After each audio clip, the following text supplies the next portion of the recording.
Egg పుదీనా కర్రీకి కావాల్సినవండి ఉల్లిపాయలు, టమాటాలు, ఎగ్స్.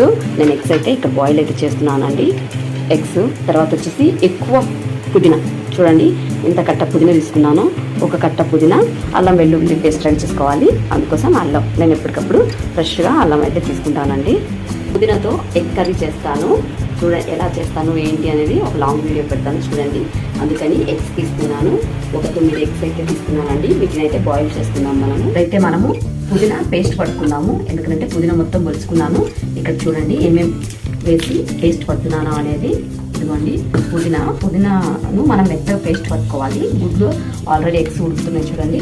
అందులోకి ఇదిగోండి ఒక 3 పచ్చిమిర్చి, అల్లం ముక్కలు, కొన్ని వెల్లుల్లి రెబ్బలు, కొంచెం చెక్క, కొంచెం సువాసన కోసమే అండి ఇది 2 మిరియాలు. ఇది మనము మెత్తగా గ్రైండ్ చేసుకుంటామండి. ఇప్పుడు సలహా అండి నాది, ఈ కాలము వర్షాకాలం కాబట్టి ఈ ఆకు చాలా పచ్చగా ఉంటుంది. ఏ ఆకుకూర తీసుకున్నా అందుకని జాగ్రత్తగా చూసి ఆకుకూర కట్ చేసుకోండి. ఎందుకనంటే ఈ వర్షాకాలానికి ఆకు పచ్చదనంతో పురుగులు ఉంటాయి. అవి మనకు కనపడవు. ఆకు పురుగు 2 ఒకేలా ఉంటాయి.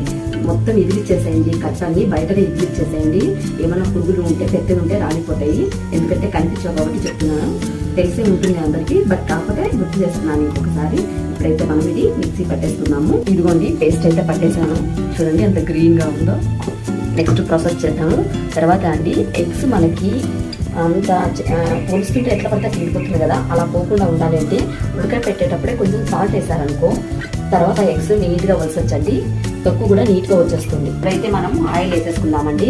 రండి చెప్పాను కదా, మనం సాల్ట్ వేసుకొని పొలిస్తే ఇంత నీట్గా వస్తాయండి ఎగ్స్. ఉడికేటప్పుడు కొంచెం సాల్ట్ వేసారంటే చూడండి ఎంత నీట్గా ఉంటుందో. పొలుచుకోండి. కొంచెం తాలింపు గింజలు అయితే ఎగిపోయాయి. ఇప్పుడైతే మనం ఉల్లిపాయలు వేసేస్తున్నాము.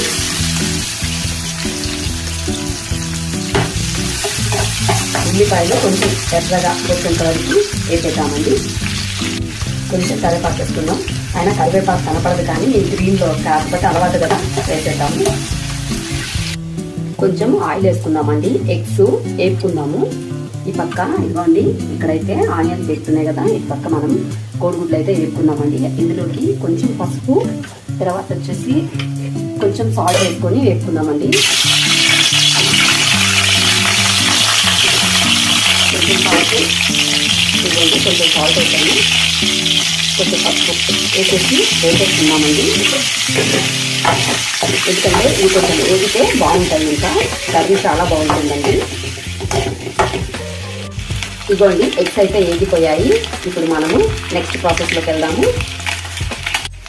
ఇప్పుడైతే మనము ఉల్లిపాయలు కూడా నీట్గా వేగిపోయాయి కదా, ఇప్పుడైతే మనం ఈ పేస్ట్ వేసేసుకుందామండి.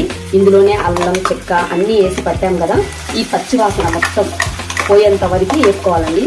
కొంతమంది పుదీనా తినరు స్మెల్కి, కానీ ఇలా చేసుకుంటేనండి పుదీనా చాలా బాగుంటుంది. ఆరోగ్యానికి కూడా చాలా మంచిది కదా, అందుకని ఒకసారి ఇలా ట్రై చేయండి. పుదీనా స్మెల్ అస్సలు ఉండదండి, కానీ పచ్చి వాసన పోయేంత వరకు వేపుకోవాలి. ఇప్పుడు నేను పచ్చిమిర్చి, తర్వాత వచ్చేసి లవంగం ఇవన్నీ వేసాను కాబట్టి స్పైసీగా కావాలి అనుకున్న వాళ్ళు కొంచెం కారం వేసుకోవచ్చు. లేదు అనుకున్న వాళ్ళు ఏం అవసరం లేదండి. ఇందులోకి మనము పసుపు వేసేద్దాము. అందులో ఆల్రెడీ అక్కడ కొంచెం పసుపు వేసాం కాబట్టి ఇక్కడ కొంచెం తక్కువ వేసుకున్నాం. పసుపు కొంచెం సాల్ట్ వేసుకున్నాము. అక్కడ కూడా సాల్ట్ వేసుకొని ఎగ్స్ వేసుకున్నాం కదా, కొంచెం తక్కువ సాల్ట్ వేసుకుందాం. కావాలి అంటే వేసుకుందామండి. ఇది పచ్చి వాసన పోయేంత వరకు వేపుకుంటే పుదీనా స్మెల్ అస్సలు ఉండదండి, చాలా బాగుంటుంది. ఆరోగ్యానికి చాలా మంచిది పుదీనా వాడితే అంటారు కదా. ఇలా అయితే ట్రై చేయండి. స్మెల్ పోయేంత వరకు ఉడకబెట్టుకోండి, ఆయిల్ బయటకు వచ్చేంత వరకు. నేనైతే చిన్న స్పూన్ కారం అయితే వేస్తున్నాను. పచ్చిమిర్చి అవన్నీ వీళ్ళంతా బయటకు వచ్చేస్తుంది. బయటకు వచ్చేటప్పుడు ఒక చిన్న స్పూన్ కారం పొడి అయితే వేసుకోండి. కావాలి స్పైసీ కావాలి అనుకున్న వాళ్ళండి. అవసరం లేని వాళ్ళు ఓన్లీ మిర్చితోనే చేసుకోవచ్చండి, పచ్చిమిర్చితోనే. ఇంకా బాగా స్మెల్ పోయేంత వరకు ఉడకబెట్టాలండి. ఇలా చూడండి ఆయిల్ అంతా ఇలా వచ్చేసింది కదా. ఇప్పుడు మనము టమాటా పండ్లు కట్ చేసుకున్నాం కదా, ఇప్పుడు ఈ టమాటా పండ్లు వేసేస్తున్నామండి. ఈ టమాటా పండ్లని మగ్గిపోయేంత వరకు మెత్తగా మగ్గిపోయేంత వరకు ఉడికిచ్చేస్తున్నాము. చూద్దామండి టమాటాలు మగ్గిపోయాయని. ఇలా చూడండి మగ్గిపోయి ఆయిల్ మొత్తం ఇలా ఎలా బయటకు వచ్చేసిందో ఇప్పుడు మనం కలుపుకుందాము. ధనియాల పొడి అవన్నీ ఏం అవసరం లేదండి. ఎందుకంటే మనకు ఈ పుదీనా స్మెల్కి ఆ స్మెల్ కనిపించదు. కొంచెం గరం మసాలా వేసుకుంటే సరిపోతుంది. ఇంకా ఎందుకంటే చెక్క లవంగం ఇవన్నీ నేను వేసేసాను కదా, పుదీనాతో పాటు పట్టేసాను కాబట్టి ఇలా మనం చేసుకుంటే సరి. ఇప్పుడైతే మనం ఏపి పెట్టుకున్నాం కదా ఎగ్స్, ఈ ఎగ్స్ని అయితే ఇంట్లో వేసేసుకున్నామండి. నేను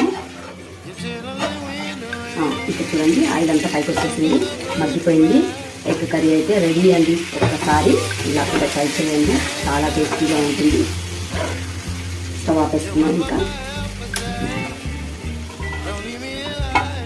లైక్, షేర్, సబ్స్క్రైబ్ అండి నా ఛానల్ని. ఇంతవరకు 2K ఫాలోవర్స్ అయ్యారు ఇప్పటి వరకు. థ్యాంక్ యూ సో మచ్ అండి. మీరందరూ ప్రోత్సహించడం వల్లనే నేను యూట్యూబ్ ఛానల్లో ముందుకు వస్తున్నాను. మోనిటేషన్కి వెళ్ళేంత వరకు అందరు ఇలానే సహకరించాలని కోరుకుంటున్నాను. మీ అందరినీ థ్యాంక్ యూ సో మచ్ అండి. సబ్స్క్రైబ్ చేసుకోండి, లైక్ చేయండి, షేర్ చేయండి ప్లీజ్.